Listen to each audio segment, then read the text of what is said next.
Thanks for joining us on KARE 11 News Now. I'm Michelle Beck. Let's get to your headlines. A look from our nation's capital this morning, where today the Senate Aviation Committee is discussing a preliminary report from the NTSB. The focus is on that deadly mid-air plane crash in D.C. in January. We know several people will testify, including the NTSB chair and leaders from the FAA and U.S. Army. January's crash involved an American Airlines flight and a military helicopter colliding. This over the Potomac River, killing all 67 people. The auto industry bracing for a big hit this morning if the president follows through on newly announced auto tariffs. A proclamation he signed yesterday says they include 25% duties on imported assembled vehicles starting April 3rd. It says tariffs on car parts will begin no later than May 3rd. This morning, the White House is digging in, defending the government officials on that Signal group chat discussing attack plans that accidentally included a journalist. But today, calls for an investigation are growing on both sides of the aisle. NBC's Alice Barr is in Washington with the latest.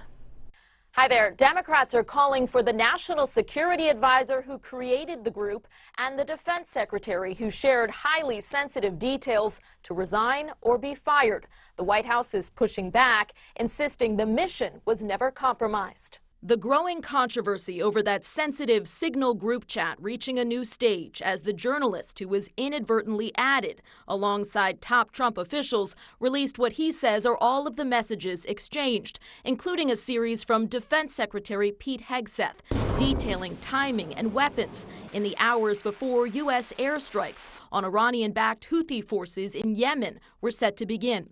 From the time of the first fighter jet launch to when the first bombs would drop. The screenshots do not include information on specific targets. There's no units, no locations, no routes, no flight paths, no sources, no methods, no classified information.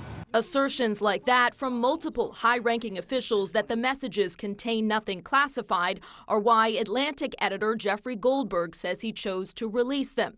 President Trump less conclusive on what could be classified. You'll have to ask the various people involved. I really don't know. Pointing to the mission's success and distancing himself from the fallout. Well, I think it's a witch hunt.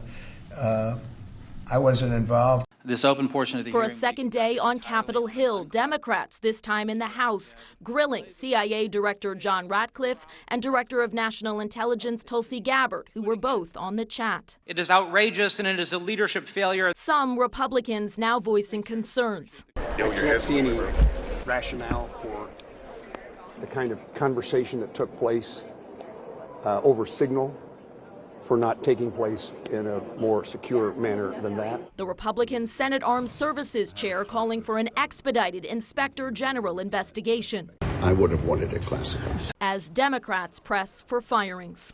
A new lawsuit accuses the officials in that group chat of violating federal record-keeping laws, pointing to the messages being set to automatically delete.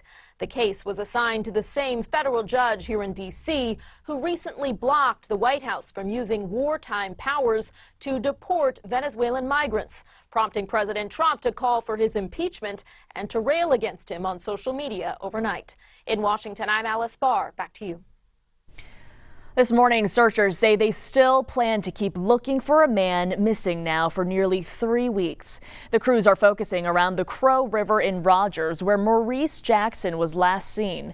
The 30-year-old is from Minneapolis, and his mother doesn't know why he was there. Police say they have very few clues. They did find a pair of sweatpants and a set of keys nearby, but they can't confirm if they're his. His family pleading for answers. If I knew where he was at, even if I had a body,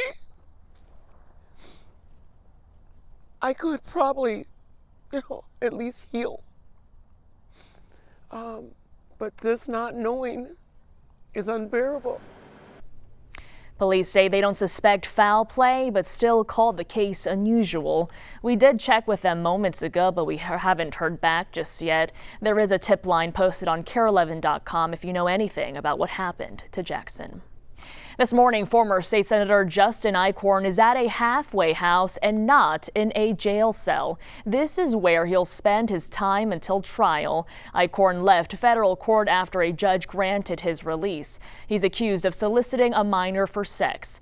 In yesterday's hearing, we learned Eichorn asked his wife to pick up a laptop from his St. Paul apartment, which the pair allegedly used for business. The FBI stopped her from doing so. Police arrested Eichorn 10 days ago during a prostitution sting in Bloomington. Right now, St. Paul Mayor Melvin Carter is celebrating the governor's decision to bring state workers back to the office, but not everyone shares his enthusiasm. The mayor says he and the governor have talked about bringing workers back for months. That's to get foot traffic back to St. Paul. The new policy requires state employees to come to the office at least 50% of the time starting June 1st. But one woman living in Princeton says that'll mean a very long commute. Addison Otto works at the Minnesota Pollution Control Agency and accepted the job in 2023 after being told she would work remotely. I cried. I cried multiple times last night. There's no one else who can pick the kids up, and so that's definitely a big concern for me. And she says she's not speaking on behalf of the agency, but as a mom of 2 young kids in daycare who works full-time and maintains a farm when she's off the clock, she's worried about making those new arrangements. Right now, Greenland is preparing for a visit from Vice President J.D. Vance this week. He'll be visiting with his wife as part of a U.S. delegation trip. The visit is meant to be a cultural visit for the Second Lady, but it's changed focus after President Trump repeated his intent to acquire the island. Molly Hunter is in Greenland with details. Good morning from the most northern capital in the world. We're 150 miles south of the Arctic Circle. We're in Nuuk, Greenland. You can see we're on the Nuuk Fjord right now. Icebergs, 80% of Greenland is covered in ice. It is the least densely populated place on Earth. About 56,000 people live here. But when the Vice President and the Second Lady and a high-level U.S. delegation, including National Security Advisor Mike Waltz, fly in, there will be no grand welcome in the Capitol. No American flags flying, no photo ops with locals. They're not going to that national dog sled race that originally we thought that Second Lady Usha Vance was going to go to.